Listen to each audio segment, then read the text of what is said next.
次啊，你一定要拿出点血性出来，不能一直当包子。你手里可是攥着结婚证的人哦，凭什么次次让着他们呀？哦，该让你去的场合不让你去，要钱的时候就想起你啦。那他们是把你当媳妇儿还是拿你当提款机呀？听到没有？别什么都听我爸的啊，这里让让那里让让的，这个家都快让成别人的了。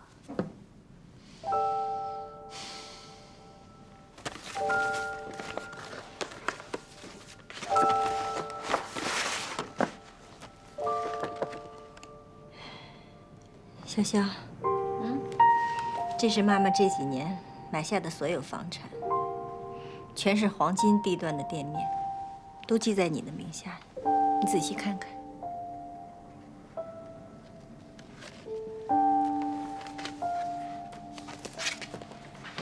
都在我名下。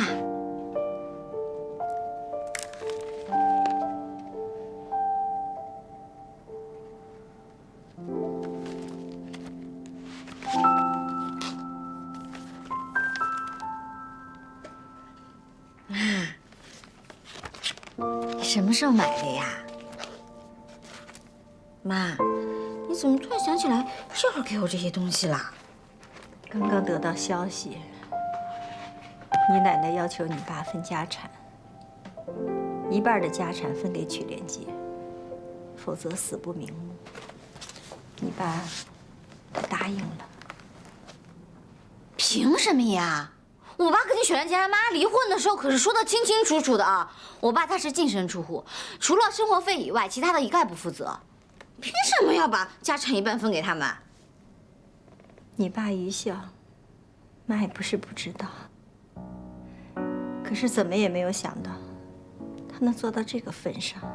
之前，为了你哥那1个亿，你爸口口声声跟我说，这是最后一次，只要替他还了这1个亿，以后让他离公司远远的，从此守着他的房子、车子过日子。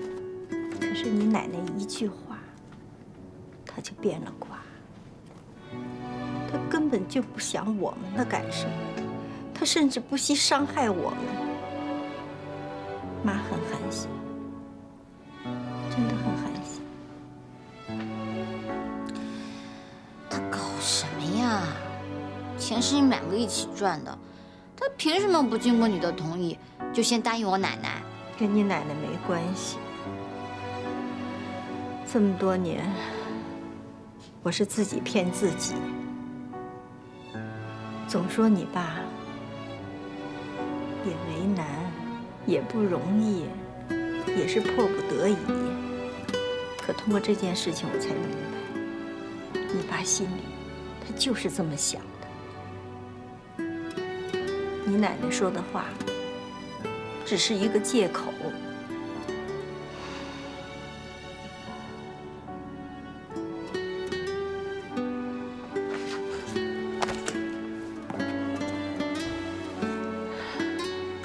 你爸有2心，妈也不是没有准备，所以呀，早给你留下的这些，你把它拿走收好了。你爸现在手里头就是个空壳子，之前赚的所有的都在这儿了，所以你别怨他啊。妈，你对我最好了。我不想跟你爸闹翻脸。这次要是你奶奶真去了，以后他就再也没借口回老家了。如果不想离婚，那就当以前什么都没有发生过，好好跟你爸过日子。至于分家，那是不可能的。你哥还是让他回他原来的公司去，挣几个小钱，算是给你爸面子。小小，你给妈睁一只眼闭一只眼，我们不能赶尽杀绝，知道吗？妈，你把这么多都给我了，你自己留了没有啊？吃饭的钱是有的，别的嘛，就靠你自己了。妈，你最苦了。妈都这个年纪了，跟你们年轻人不一样。你得答应妈，房产证这个事儿，你不能告诉赵医生，谁也不能告诉，知道吗？嗯。妈，话说回来啊，虽然你对我这么好，但是以后我该跟你闹的时候还得跟你闹哦。这个脾气是你生的，像你，你得多担待。傻孩子，妈妈永远爱你。你知道吗？妈妈这辈子最骄傲的就是你。你不但维护妈妈，还特别的能干，比那些中看不中用的男人强多了。妈有你这么个好女儿啊，就是死了也能闭上眼睛。呸呸呸呸！妈，你胡说什么呢？这么不吉利。行行行，不说了。哦，对了，你都老大不小的了，你和赵医生到底怎么样啊？要是好的话，就赶紧结婚，生个小潇潇。好啊，那我生一堆过去烦你。行了，妈该说的说了，该做的也做了，先走了。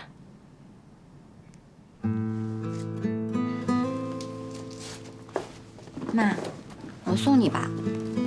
不用了，你自己好好的啊。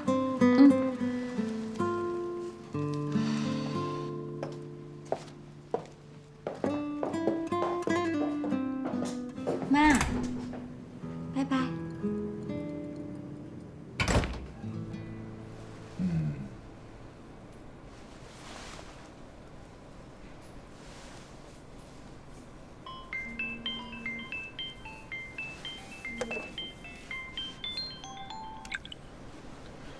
喂，你妈怎么样？没事了吧？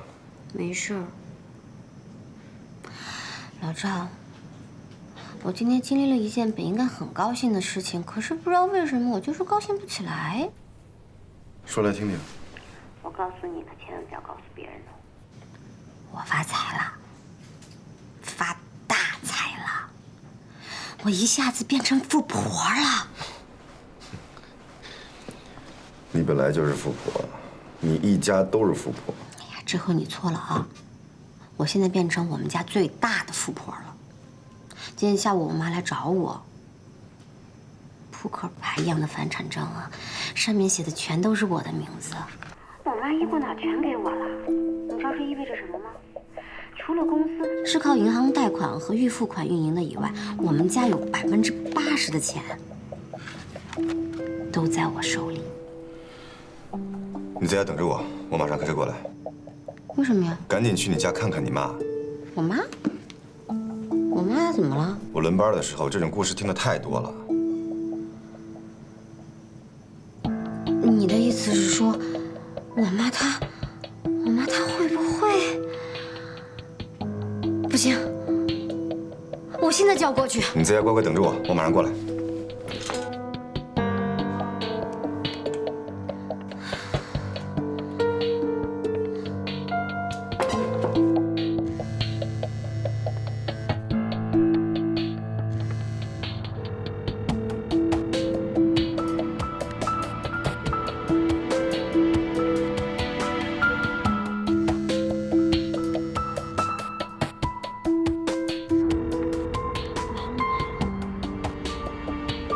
我妈的电话一直没有人接，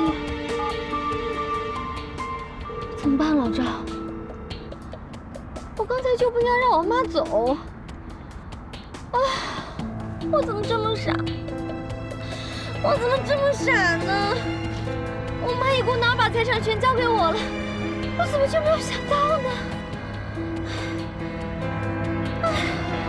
快接电话呀！先别着急，我马上就到。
这个药我怎么想不开了？不能吃这个药。这药怎么了？我为什么不能吃这个药？啊？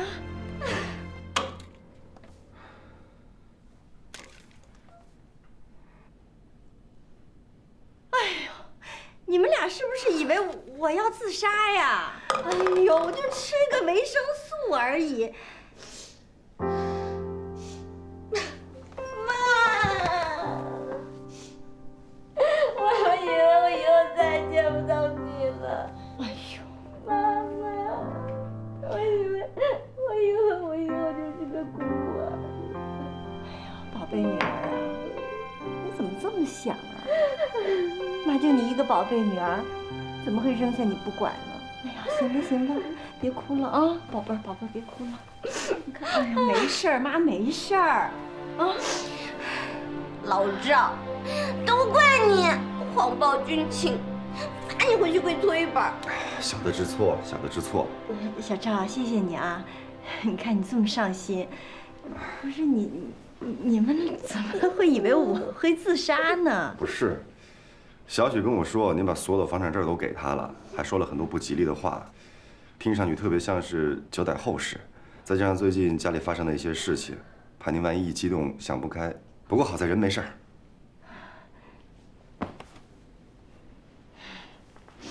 那行，那既然没事儿，你就陪着阿姨吧。我得先回趟医院了，还等我呢。啊，有什么事儿随时给我打电话。路上小心哦。走了，阿姨。来玩啊。好。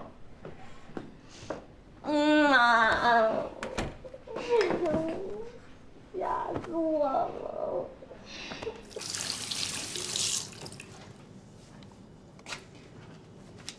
你妈怎么样？嘿，问你呢。你妈怎么样？挺好。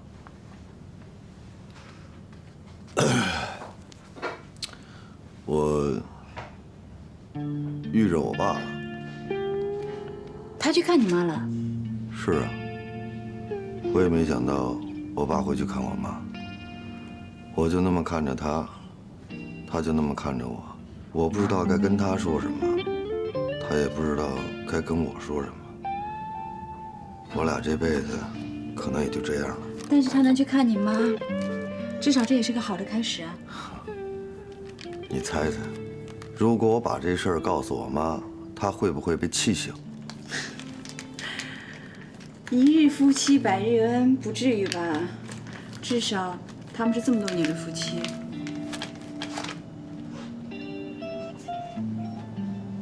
算了，我也不想这事儿了。哎，对了，跟你分享一个好消息。什么？隔壁的邱莹莹订婚了。这么快啊？不是，他才多大呀？哎呀，你看看人家，咱们是不是得赶上人家的步伐呀？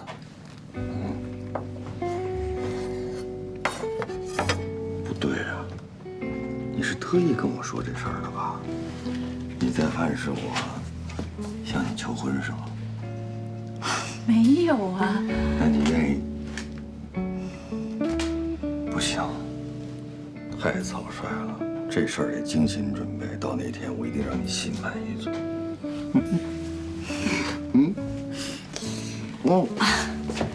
You think too much 。好吃吗？越来越像样，越来越像一个贤妻良母啊。我们得换个家了。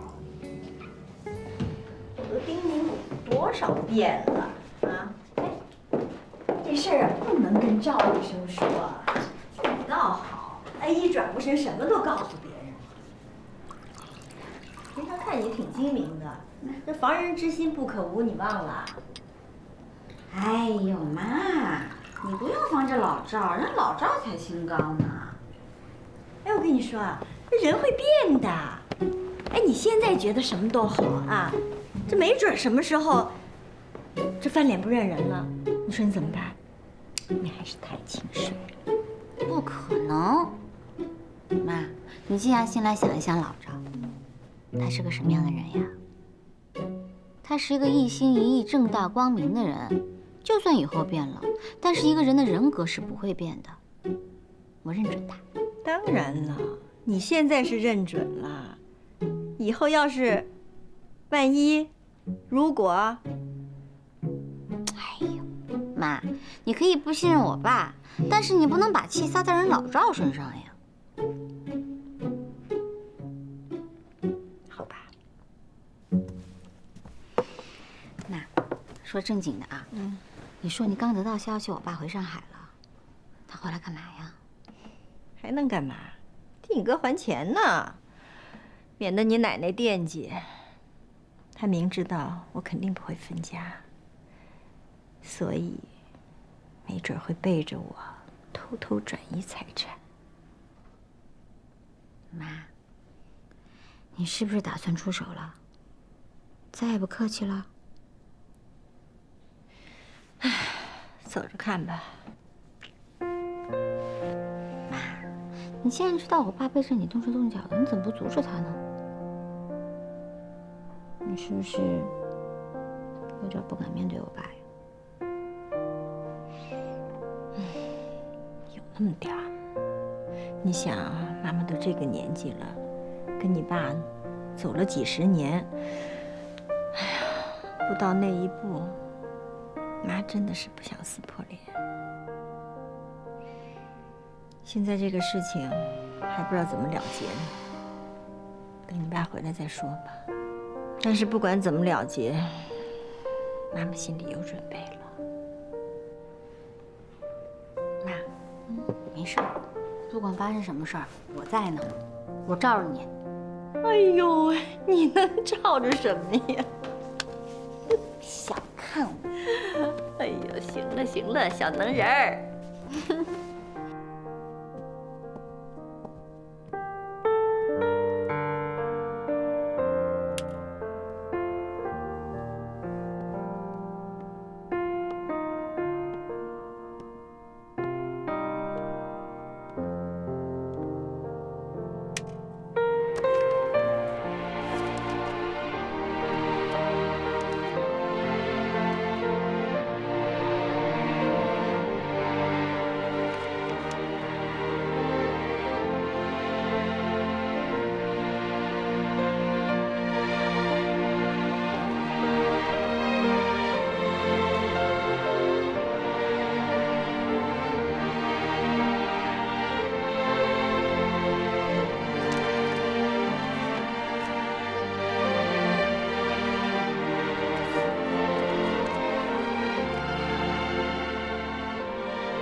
喂，怎么样了？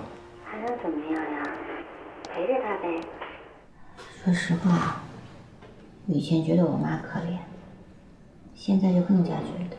我记得我小时候，他俩经常吵架，我妈又哭又闹。但是后来不知道什么时候，他就想通了。他说：“天要下雨，娘要嫁人，这么多小美女想白吃白喝，他管不过来。”只能管住我爸的唯一法宝，钱。其实我挺喜欢钱的，但是今天看到我妈拿出那么多的房本，我真的不觉得她幸福，挺难过的，替她难过。没事，以后我们好好对你妈。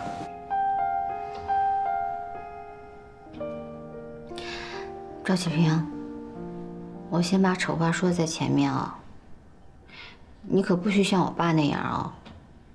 你要是像我爸那样，我可没有我妈那么好的脾气。放心，那，根据你家的家学渊源呢，如果以后我们俩谁出轨，谁就净身出户。我再单方面补充一条，如果被我发现你出轨，掐死你。哇，铁血真汉子。但是话又说回来，你得多爱我呀！你杀了我，你不怕坐牢呀？不怕判死刑啊？所以还满意吗？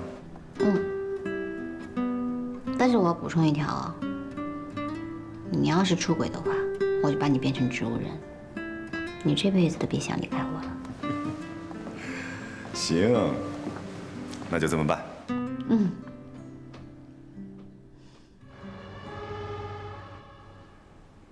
妈，公司的事儿我都已经处理完了，包氏集团现在由我做主。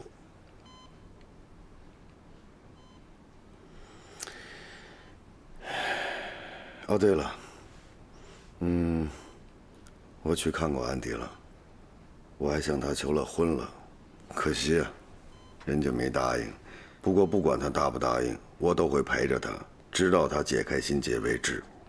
我认定他了。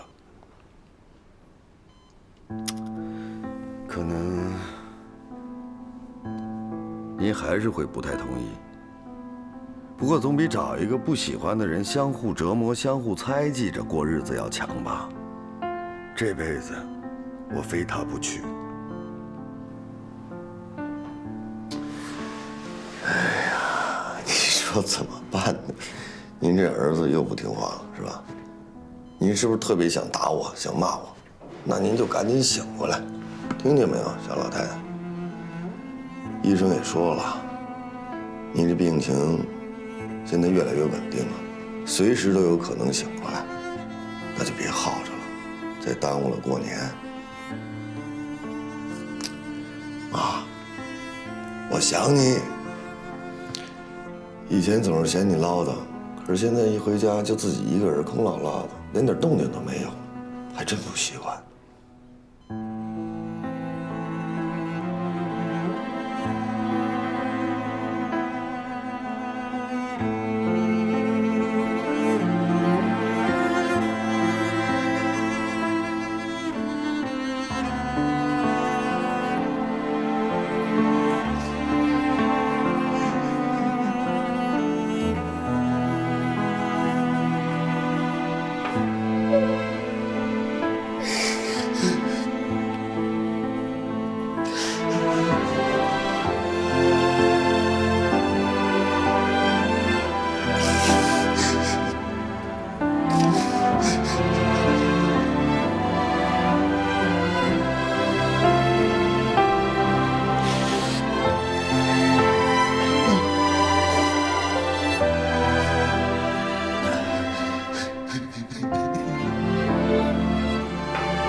关关，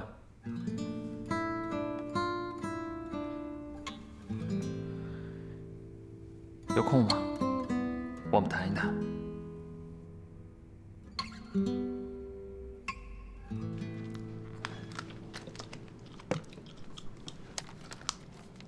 喂，你能不能不吃了啊？你马上就要穿婚纱了，你得控制一下自己的食欲。可是我控制不住我自己啊，而且这些都是应勤给我买的，要不要尝一个可？哎，我可不敢啊！我告诉你啊，这女人上了30岁以后啊，就很难控制自己的身材了。你不觉得我今年胖了吗？比去年胖了1圈。但是你脸小，脸小。喂，你好，请问是樊胜美吗？我是南通法院的，这儿有份诉讼文书需要送达给您。法院？对，法院，不是骗的电话，请不要紧张。有个诉讼无法提供您的地址，只留下你的手机号码，请您把地址给我。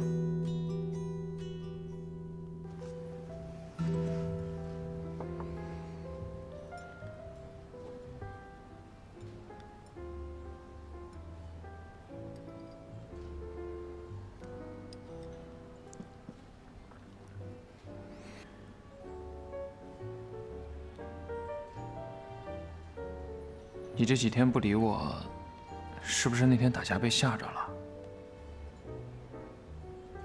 那是为什么呢？你不知道吗？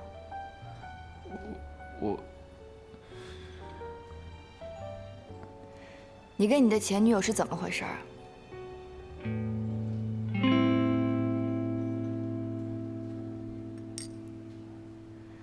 看来小曲说的都是真的。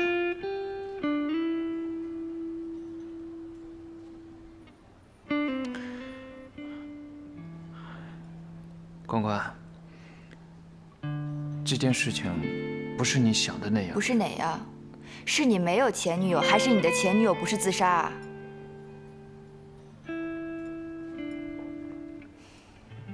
谢彤，我跟你说，如果你今天要跟我说这些，我希望你说的都是实话，我不想听你在骗我了。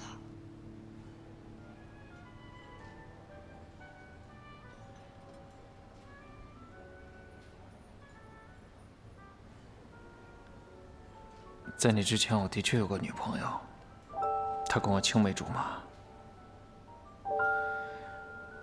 她很漂亮，很开朗，是个很耀眼的女孩子。她叫什么名字啊？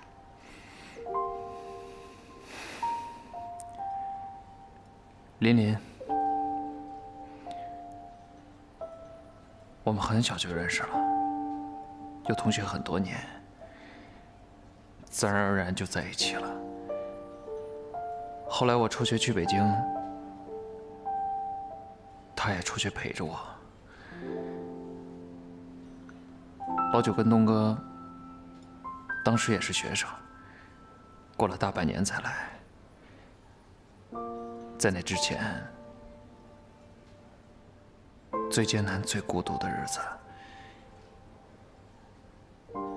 都是他陪着我。后来呢？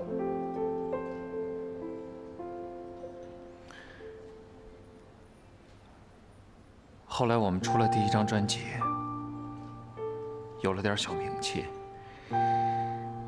我四处演出，见各种制作人、歌手，陪他们喝酒攀交情。我有时间见投资人，有时间陪哥们儿。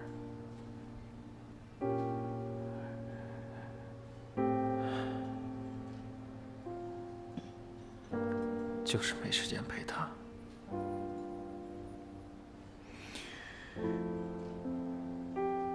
就这么过了一阵儿，我们天天吵架，天天吵。有一天我们又大吵了一架，我摔门而出，跟他说了分手。等我再回来，他已经走了。自杀，葛味儿。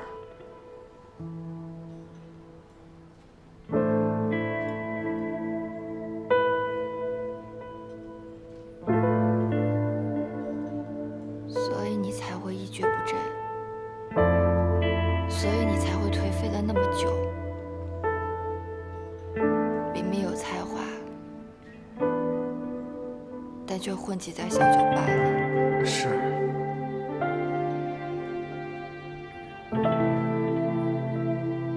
直到我来上海遇见你，我送给你的那首歌，是我这么多年第一次写出新歌。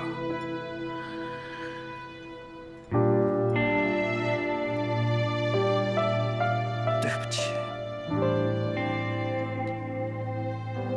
没告诉你这件事，是因为我怕我失去你。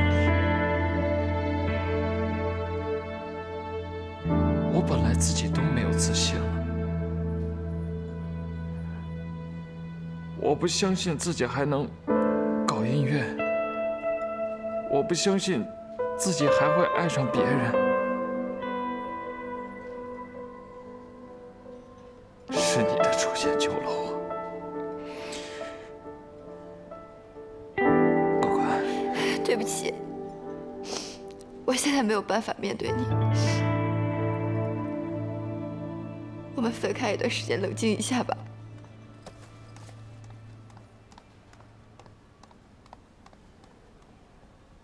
我等你，我等你。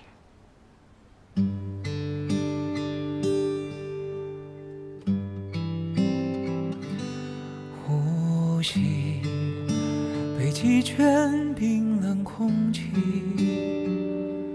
自己像孤单却又空虚，心底是记忆挥之不去，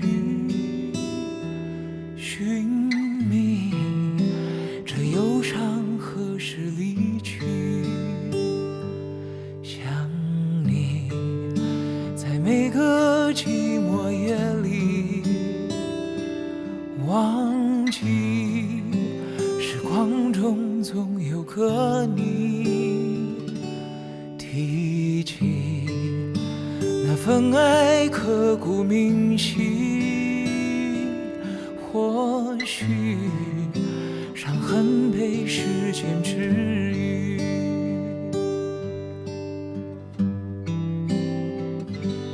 天已黑，剩吉他陪我睡，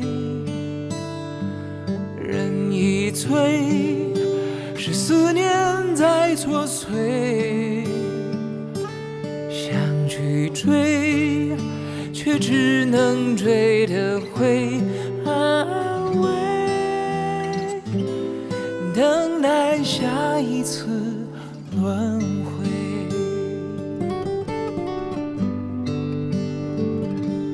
想你在每个寂寞夜里，忘记时光中总有个你，提起那份爱刻骨铭心，或许伤痕被时间治愈。天已黑，剩吉他陪我睡，人已醉，是思念在作祟，想去追，却只能追得回安慰，等待下一次轮回。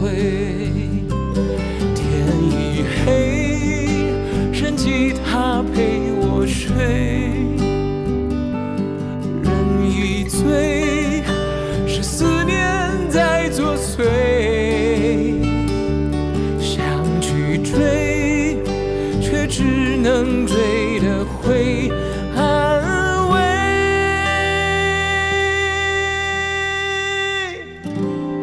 等待下一次轮回。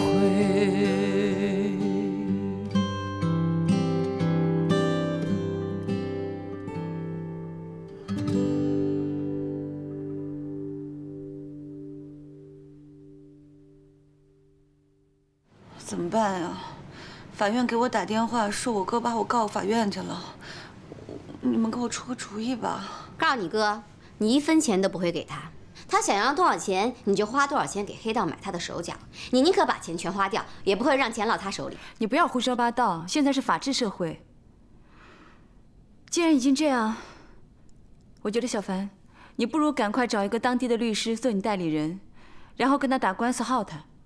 耗得他财力上吃不消，他会自动撤诉。你这个办法拖的时间也太长了，樊大姐，你耗得起吗？总之办法都在这儿了，你自个儿选吧。我倒是想兵来将挡，水来土掩，可是我接到电话，我才发现我根本就不是这块料，我害怕。我要是你，我也花钱买痛快，可是我不敢呢。按你的办法是挺好，看这种情况呀，最后耗不起、耗出病的人是我。我哥就是因为太了解我了，他知道我害怕打官司，害怕去法院，他才出这样的主意。我如果真的有官司在身的话，我肯定就寝食难安了。那你到底想怎么办呀？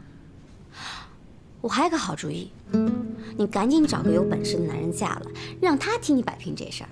这件事儿对你来说就容易了吧？但是千万不要找王百川啊，就他这点小本事，不够应付你全家的。璇璇，能不能别说了？你说的是什么乱七八糟的？小凡，我觉得你不用怕打官司，打官司没有那么难，也没那么可怕。我觉得这段时间我对你的了解，你遇到自己的事情就会被动。其实你现在手上已经有你哥哥向你借钱买房的一个证据，你还有你这些年打给家里的钱，那些银行账单，你完全不用怕输啊。我反倒认为，这个官司你可以主动出击，不要逃避。所以你真的要跟你哥打官司啊？我已经下定决心了。安迪说的对，我确实是习惯了被动，遇到事情是能躲就躲。这次我不会再回避了，不管结果怎么样，我都会坚强面对。你哥会不会打我们房子的主意啊？他这个人什么事儿都干得出来。不会，他够不着。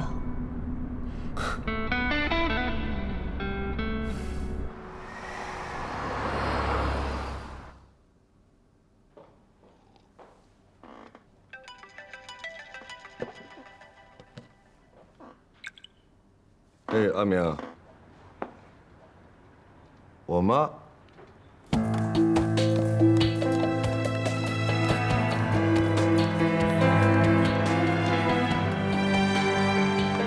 鲍总，哟，包总，包总来了。包总，包总。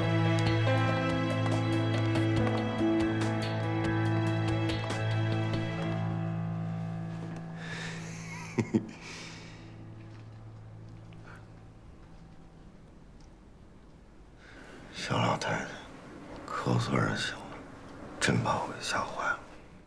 儿子，这些天发生的事，我都知道了，让你受苦了。你说他们跟你说这干嘛呀？没事儿，我就是没想到能提前这么多年掌管家业，能提前看到这一天，心里很安慰。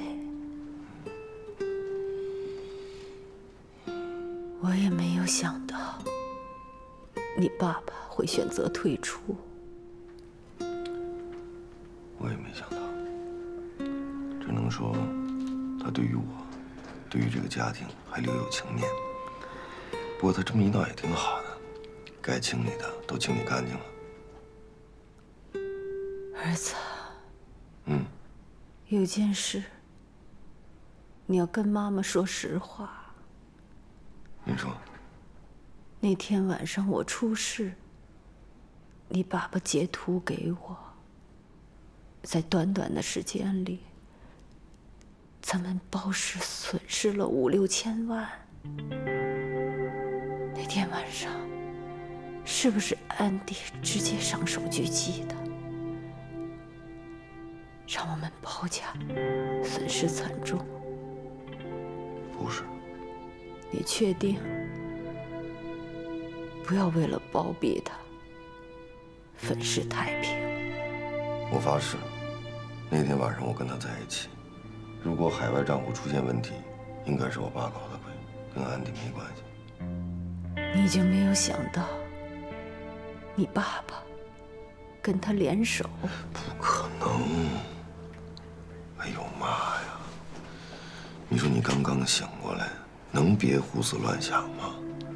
我这么跟你说吧，您出事到现在，我过得挺难的，我爸也没少给我出难题，是安迪搬出了魏国强，才让我爸投鼠忌器，我才有了反败为胜的机会。爱笑的眼睛要哭过才更鲜活，更加有自信的闪烁，是真的我，爱闹得拼搏，